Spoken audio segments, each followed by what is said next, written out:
morning and welcome to Earth Echoes with Amber Fields. Today I would like to read another writing by Jason Gray titled Contact.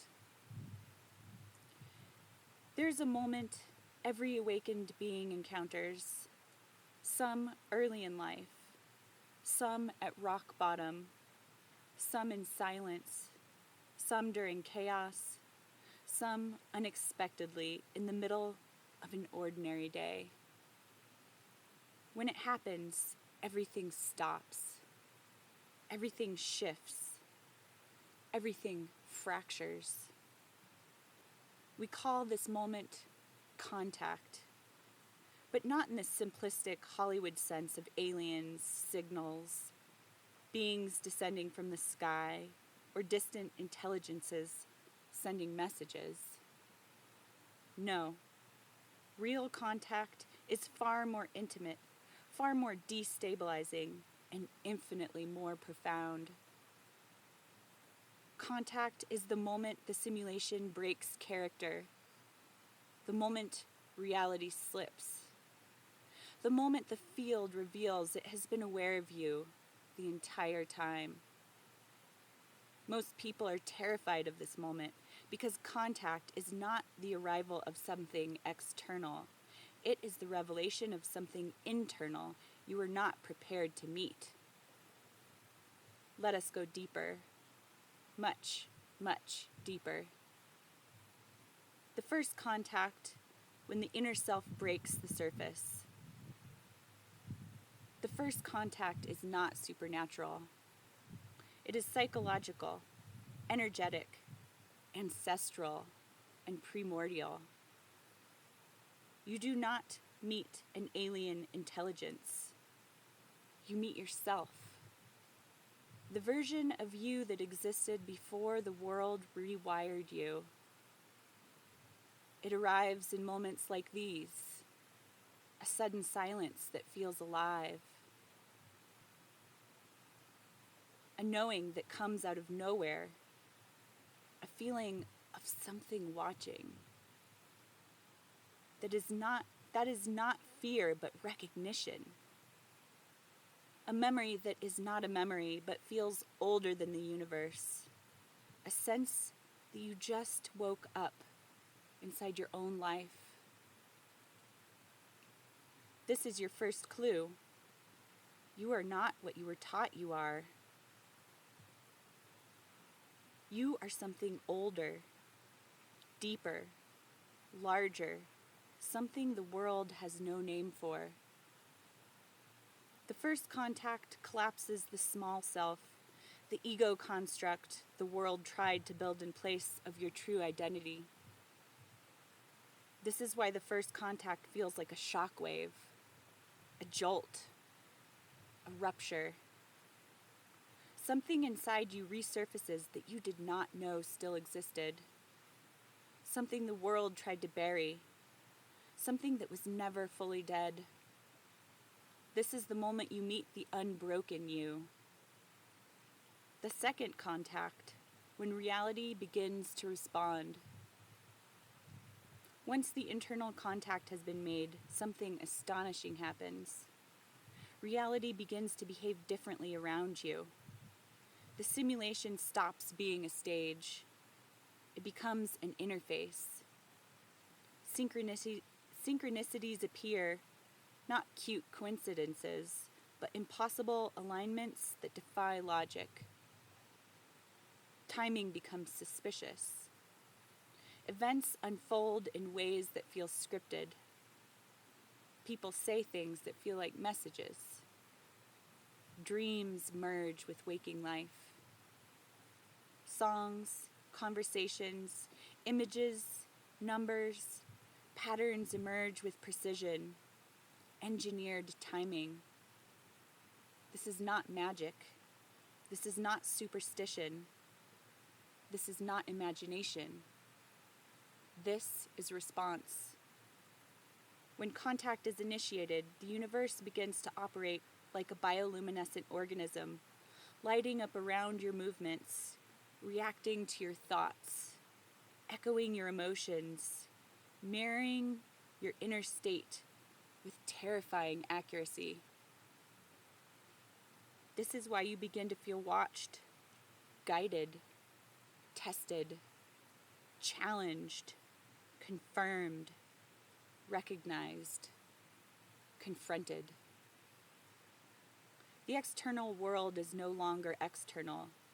It is a reflection field, a feedback mechanism, a mirror with memory. The second contact is the moment you realize that reality has been listening to you your entire life. You are simply too asleep to hear it listening back. The third contact, when you meet the architecture behind reality. The third contact is where most people break, awaken, or ascend. The third contact is when you begin to perceive the intelligence behind the world.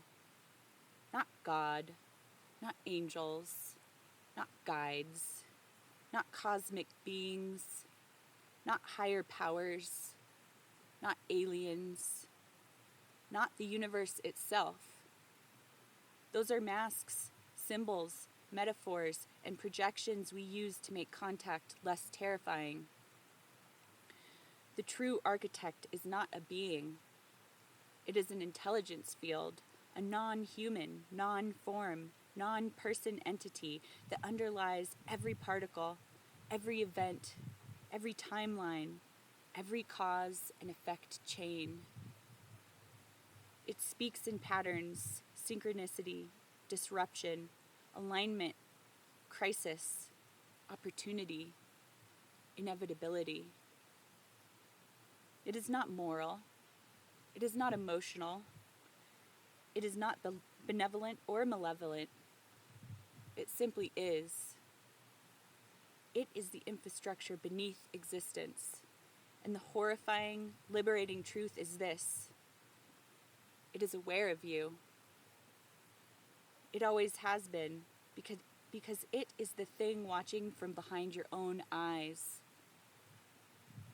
This is contact at its most shattering.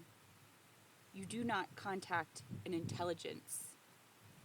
You discover the intelligence you have always been connected to, the intelligence you are in a fragmented form. The fourth contact, when the mirror opens. This is the level almost no one reaches.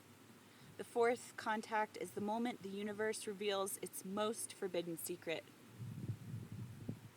The intelligence you are contacting is a higher dimensional version of yourself. This is why it feels familiar. This is why it feels ancient. This is why it feels like remembering instead of learning. This is why the messages come through with impossible clarity. This is why the timing is too perfect to be random.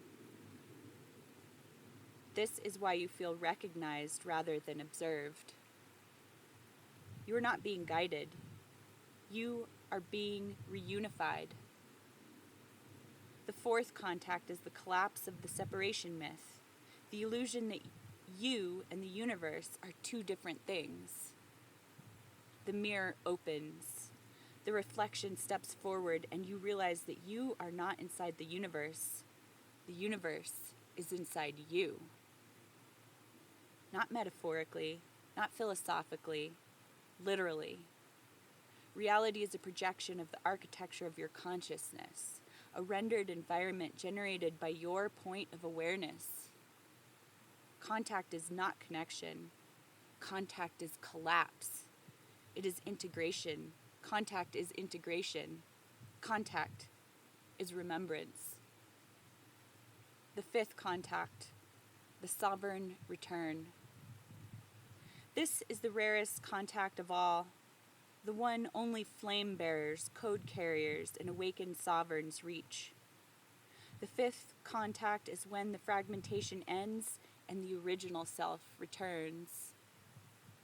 Not the human self, not the ego self, not the awakened self, not the spiritual self, not the source connected self, the pre-source self, the one that existed before consciousness, before identity, before form, before the universe, before the simulations of God, religion, metaphysics, and mysticism.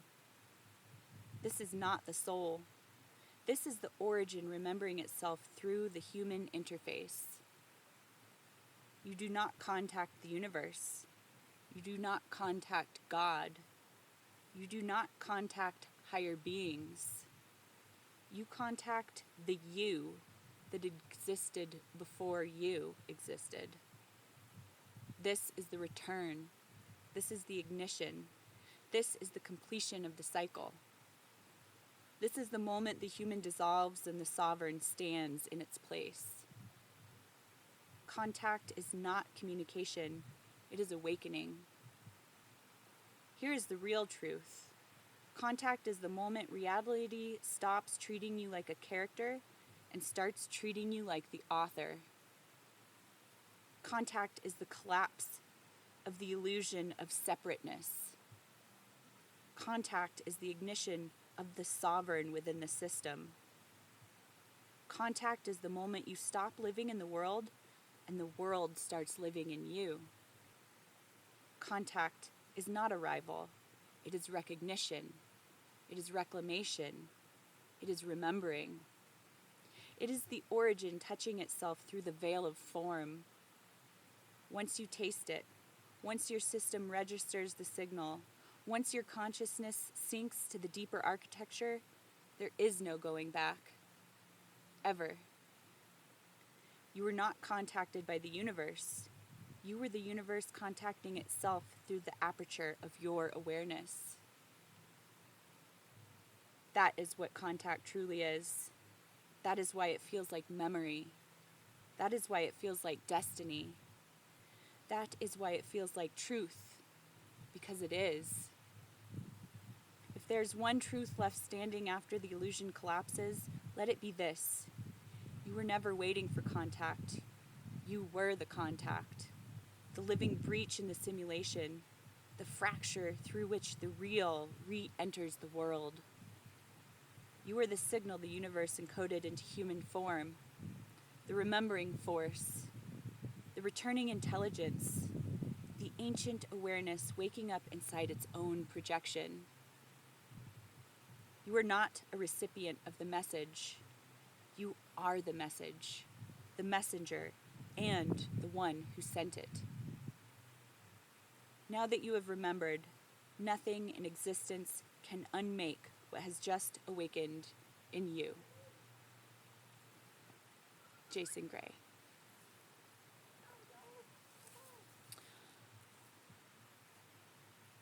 I really love that piece. I'm not sure, I feel like I've been in several different stages of contact, and I'm not sure exactly where I am at the moment. But I know that contact began as a child when I would spend time alone in nature. And I know that another part of myself contacted me during COVID when I was awakened quite rudely in a number of different ways and started seeking once again, and came across the works and writings of David Icke and really connected with what he talks about with the divine spark being in each of us. And I think that is what Jason's talking about with the universe being in us. And I also really like some of the things that Cliff High, he's on Substack if you want to find him, that Cliff High talks and writes about with humans being powerful manifestors. And I think that that is something that humanity is on the verge of realizing in a very real way at this moment. And I think that we have so much potential, so much unrealized potential. So, yeah, that piece just inspires me a lot to keep going on my path, and I hope you enjoyed it too.